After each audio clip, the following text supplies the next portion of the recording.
हमारे बड़े लोग कहते थे कि जब आपको प्रेगनेंसी हो जाए तो इसको छुपा के रखिए।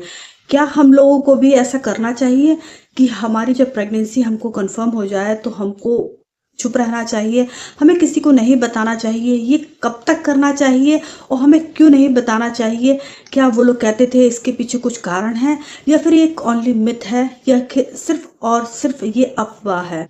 तो इस तरह के क्वेश्चन बहुत सारे लोगों के मन में चलते हैं। आज मैं इस टॉपिक पे आपको कुछ बातें क्लियर करने जा रही हूँ।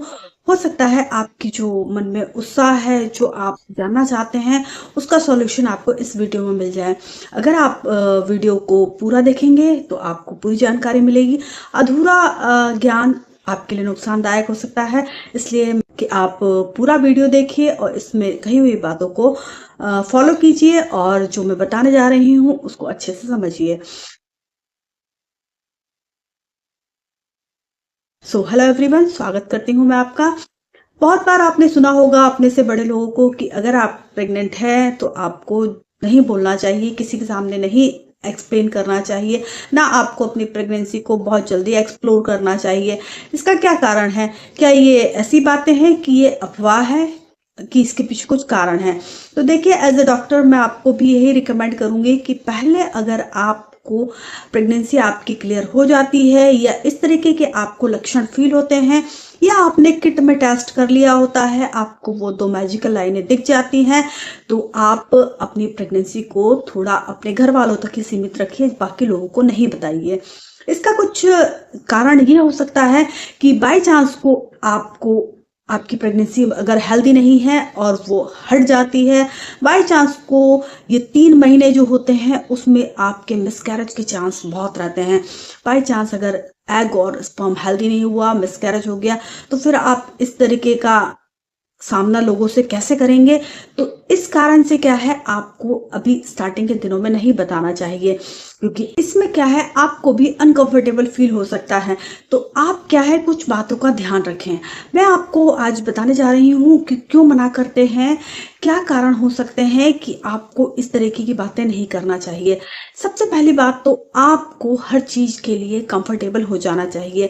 अगर आपको इस तरीके के लक्षण आते हैं, आपको ऐसा लगता है कि आपका जी मिचला रहा है, आपको पेट के निचले हिस्से में दर्द हो रहा है, आपके ब्रेस्ट में भारीपन आ रहा है, आपको नोजिया, वोमिटिंग, इस तरीके की चीज़ें आ रही हैं, तो आप ज़्यादा एक्साइटेड होके किसी के सामने ना बोलें। आप ये बातें सिर्फ अपने घर तक ही रखें। क्यों? क्योंकि इसका एक कारण हो सकता है कि कभी कभी ये लक्षण आपके हार्मोन इम्बैलेंस के भी हो सकते हैं। कई बार ऐसा होता है कि ये पीएमएस के लक्षण भी हो सकते हैं।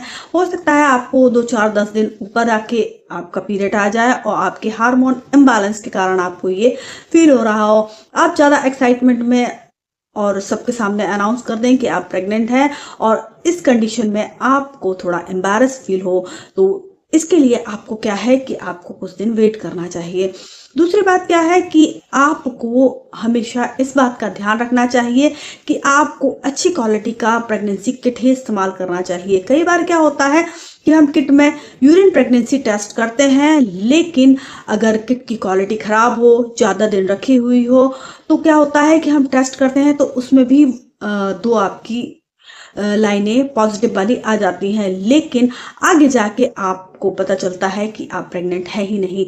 तो इसका कारण ये हो सकता है कि किट की क्वालिटी खराब हो, या ऐसा भी हो सकता है कि आपकी फॉल्स प्रेगनेंसी दिखा रहा हो। कभी कभी क्या, हमारी बॉडी में हार्मोन इम्बैलेंस हो जाते हैं, जिससे हमें फॉल्स प्रेगनेंसी के भी साइन आ जाते हैं। इसमें भी हमारी किट हमें पॉजिटिव साइन ही दिखाती है। तो आपको कुछ दिन वेट करना चाहिए, उसके बाद ही आपको प्रेगनेंसी का अनाउंस करना चाहिए। तीसरी बात क्या है कि आपको इस बात का ध्यान रखना चाहिए कि स्टार्टिंग के 3 महीने बहुत ही क्रिटिकल होते हैं।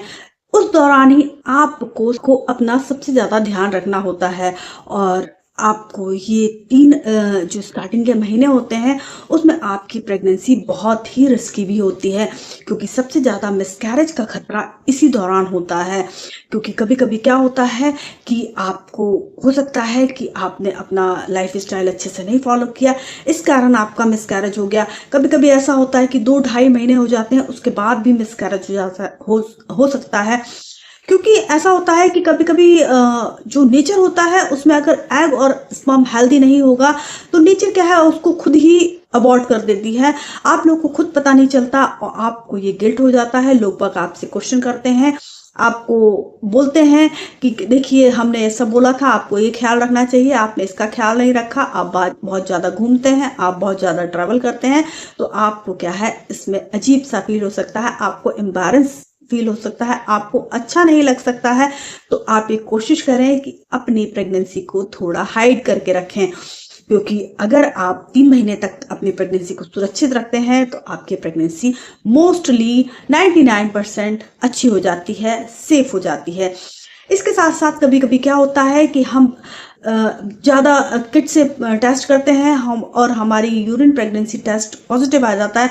इसके बाद हम एक्साइटेड होके बता देते हैं, तो इसके बाद क्या होता है कि आपको 15-20 दिन बाद पीरियड आ जाते हैं। तो आपको क्या करना है, इतनी जल्दी एक्साइटेड नहीं होना है। आपको अगर प्रेगनेंसी टेस्ट पॉजिटिव आ जाता है तो आपको क्या करना है, पहले अपने डॉक्टर से मिलना है, उनको बताना है और आपको एक स्कैन कराना है। अगर स्कैन में आपको बच्चे की पोजीशन सही दिख जाती है कि वो सही जगह इम्प्लांट हुआ है, कहीं फैलोपियन ट्यूब में तो नहीं, कहीं इक्टोपिक प्रेगनेंसी तो नहीं, ये सारी चीज़ों को आपको क्लियर कर लेना चाहिए, डॉक्टर से बात करना चाहिए, उसके बाद ही आपको अनाउंस करना चाहिए। उसमें भी आपको मैं यही एडवाइस दूंगी कि आपको अपने करीबी लोगों को ही बताना चाहिए, आपको कुछ दिन तक इसको हाइड रखना चाहिए, स्पेशली स्टार्टिंग के 3 महीने, क्योंकि आपके स्टार्टिंग के 3 महीने ही बहुत रिस्की होते हैं, उसमें आपको बहुत ख्याल रखना है। उम्मीद करती हूँ आपको आज का टॉपिक बहुत पसंद आया होगा, क्योंकि मोस्टली लोगों के मन में ये विचार आता है कि इस तरीके की बातें क्यों की जाती है, बड़े लोग क्यों करते थे। और अगर आपको और भी किसी टॉपिक पे अगर कुछ पूछना है, कुछ बात करना है, तो आप कमेंट में बताइए, मैं उस पर वीडियो ला के आपको ज़रूर शेयर करूँगी। उम्मीद करती हूँ आपको जानकारी पसंद आई होगी। अगर आप चैनल पर नए विजिट कर रहे हैं तो सब्सक्राइब कर लीजिएगा, जानकारी को ज़्यादा से ज़्यादा लोगों को शेयर कीजिएगा। So thank you so much.